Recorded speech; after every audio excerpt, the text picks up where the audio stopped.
में भारत का वो लड़का जिसे कल तक अपने ही देश के स्कूल में पानी का घड़ा छूने की इजाज़त नहीं थी, वो समुद्र पार करके दुनिया की सबसे बड़ी यूनिवर्सिटीज़ में से एक कोलंबिया यूनिवर्सिटी न्यूयॉर्क पहुंच गया।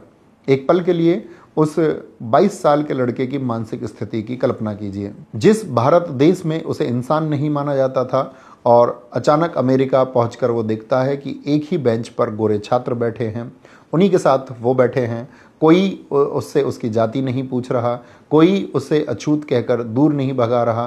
बाबा साहब ने अपनी आत्मकथा में लिखा है कि अमेरिका जाकर उन्हें पहली बार ये एहसास हुआ कि स्वतंत्रता और समानता किसे कहते हैं। पहली बार वो इस घुटन से आज़ाद हुए थे, लेकिन क्या वो अमेरिका जाकर वहाँ की चकाचौंध में खो गए? क्या उन्होंने न्यूयॉर्क शहर में मौज मस्ती की? यहीं पर एक आम छात्र और एक युग पुरुष का फ़र्क तय होता है। बाबा साहब को पता था कि उनकी स्कॉलरशिप का समय सीमित है और भारत में करोड़ों शोषित लोग एक मसीहा का इंतजार कर रहे हैं।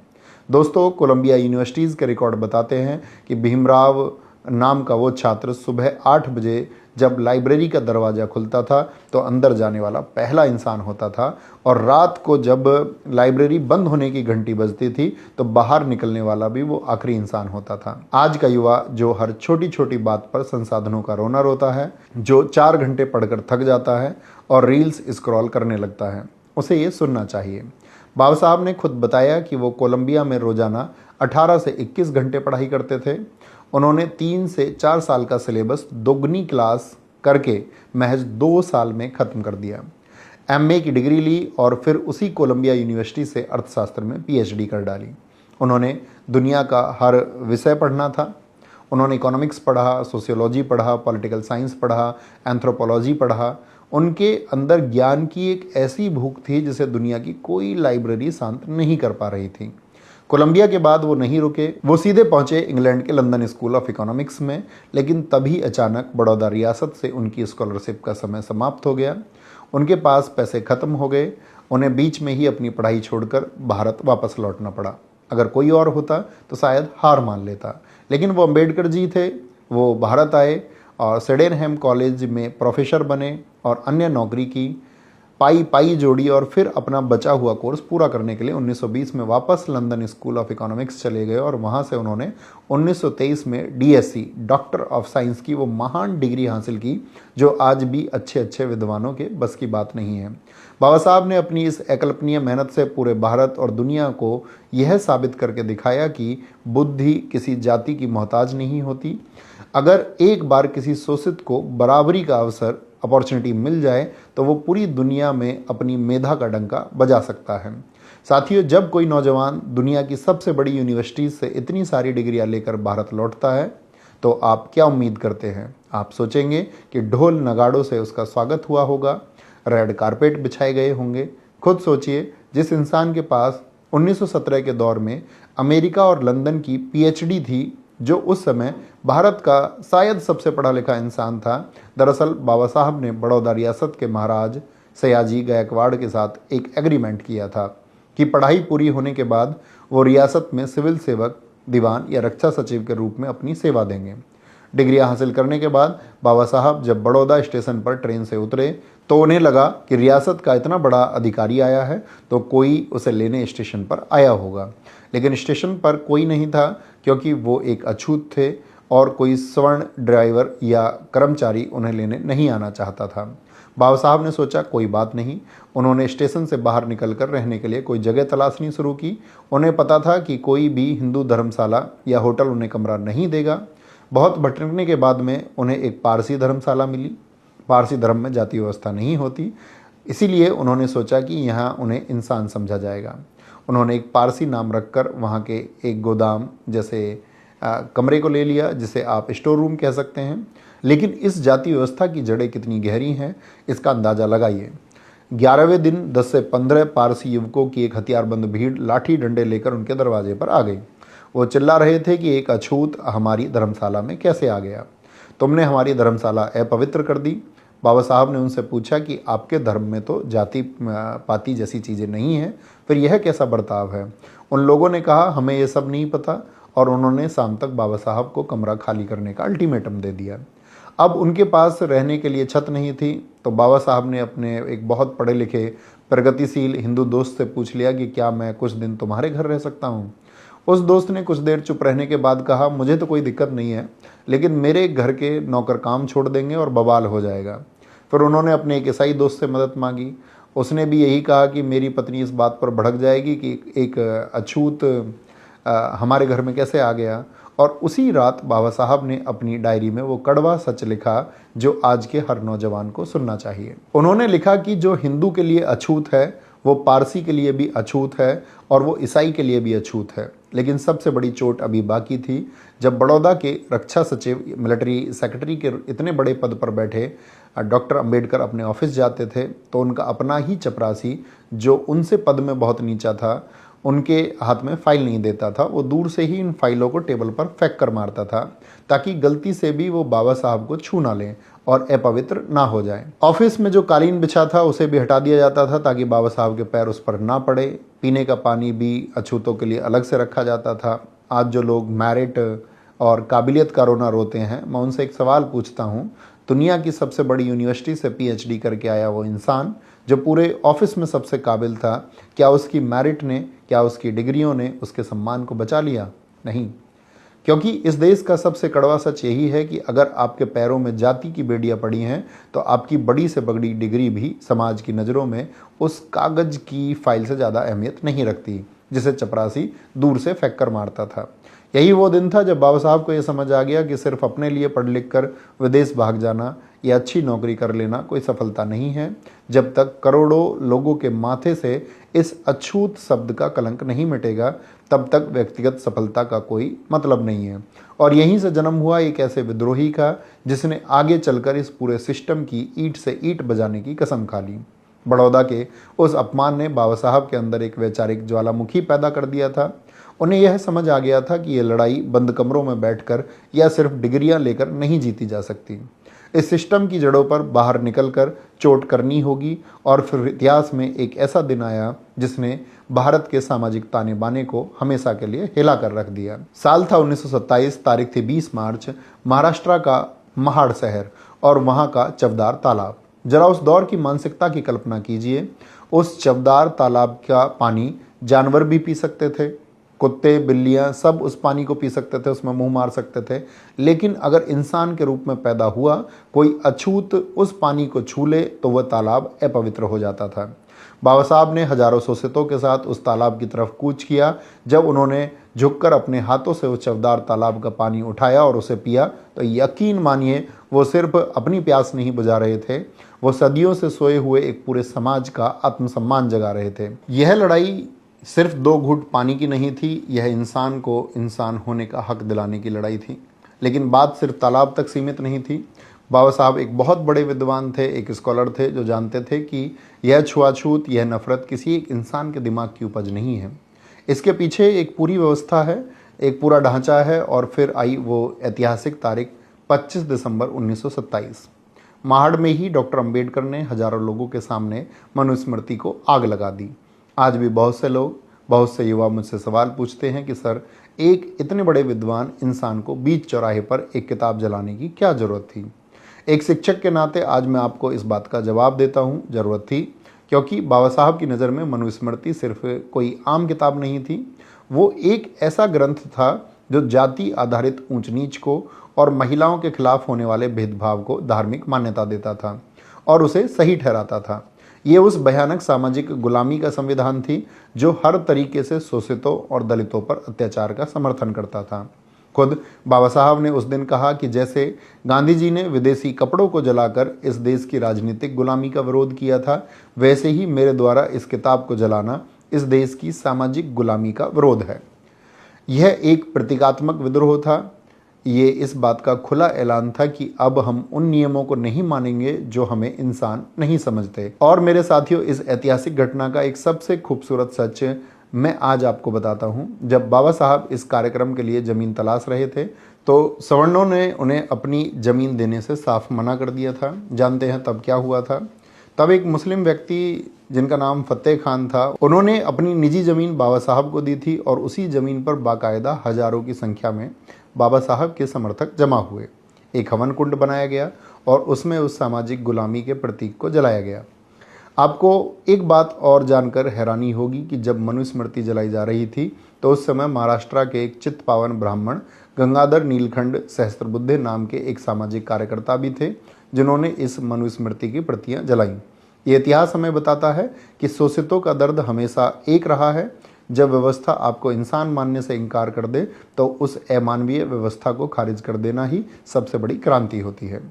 अब यहाँ एक बहुत बड़ा सवाल उठता है। आज 21वीं सदी में जब इंसान मंगल ग्रह पर जा रहा है, आर्टिफिशियल इंटेलिजेंस AI का दौर है, विज्ञान ने ऐसी ऐसी चीज़ें बनाई और खोजी हैं जिसकी कल्पना करना भी मुश्किल है, तब भी बहुत से लोग, बहुत से युवा सोशल मीडिया पर इस किताब मनुस्मृति का बचाव करते हुए दिख जाते हैं।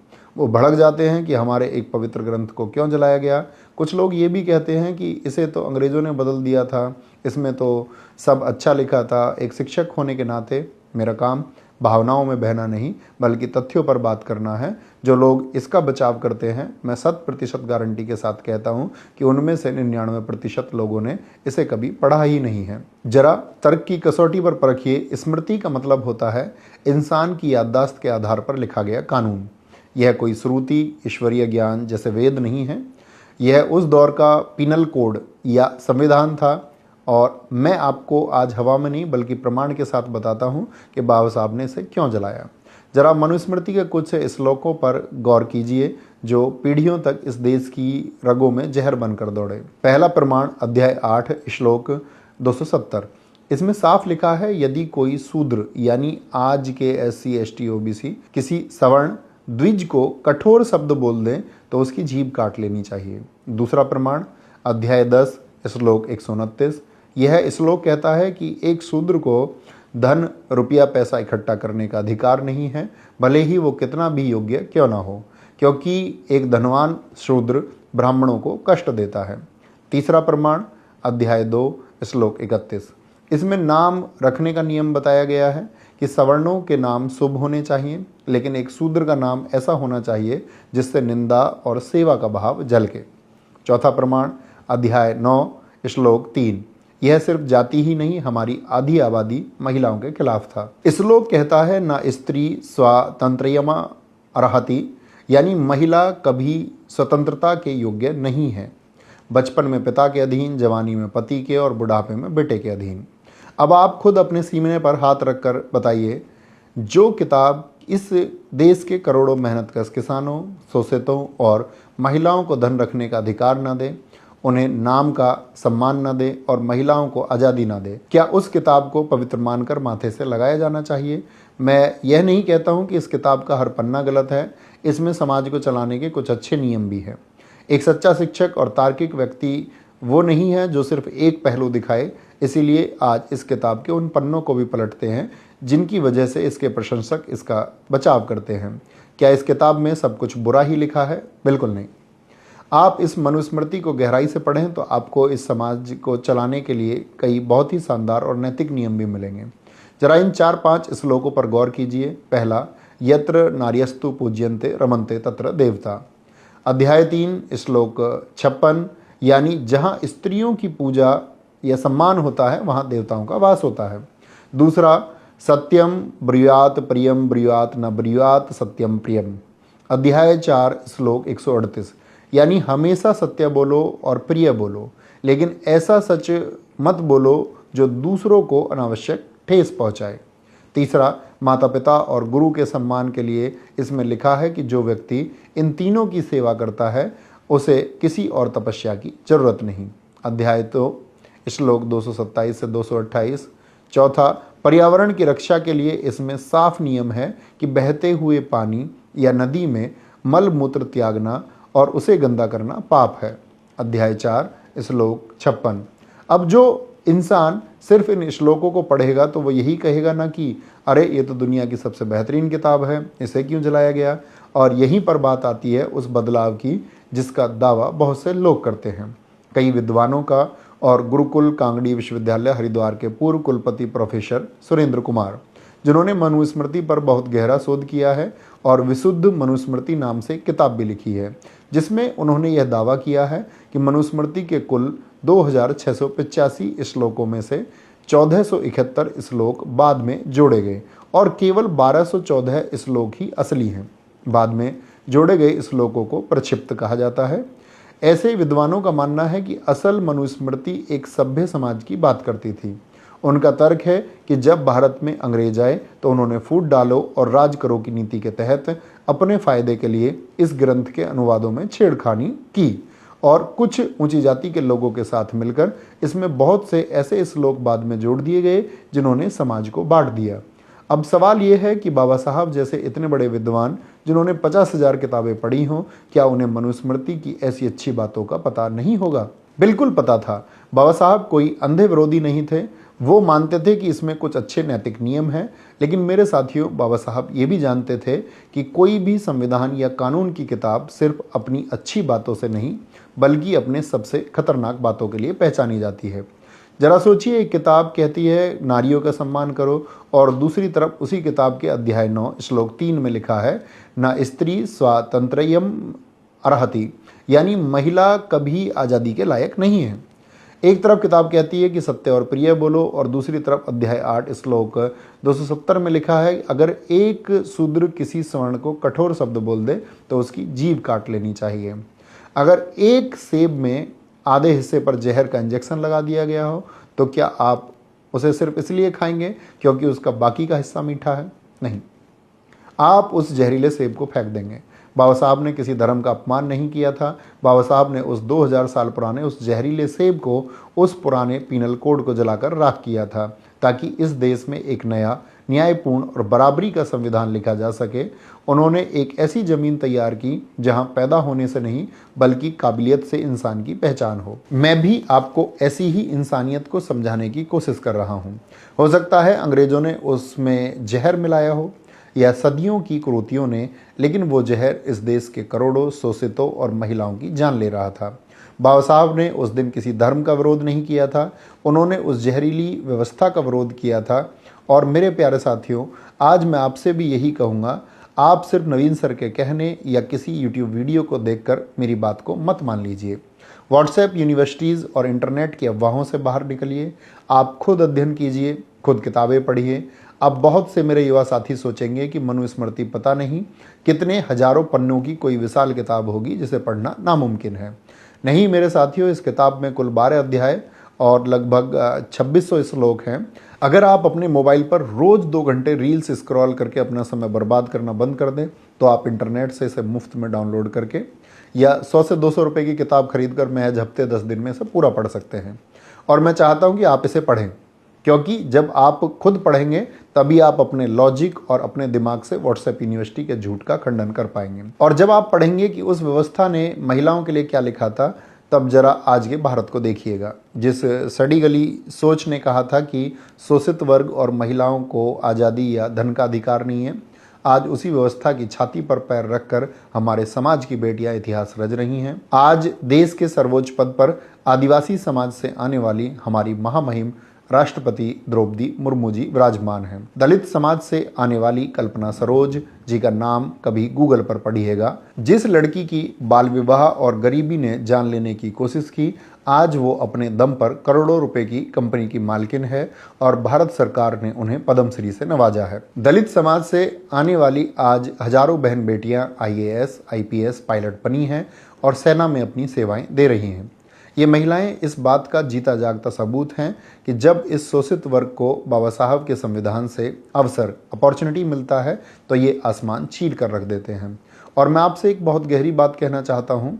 हमारे ही वेद पुराण और शास्त्र कहते हैं कि एक आत्मा जब 84 लाख योनियों 8.4 मिलियन स्पीसीज में भटक लेती है तब जाकर उसे मनुष्य का जन्म मिलता है। जरा सोचिए, एक कीड़े मकोड़े, एक पशु पक्षी और पेड़ पौधे से गुजरने के बाद आपको इंसान बनने का ये अनमोल मौका मिला है।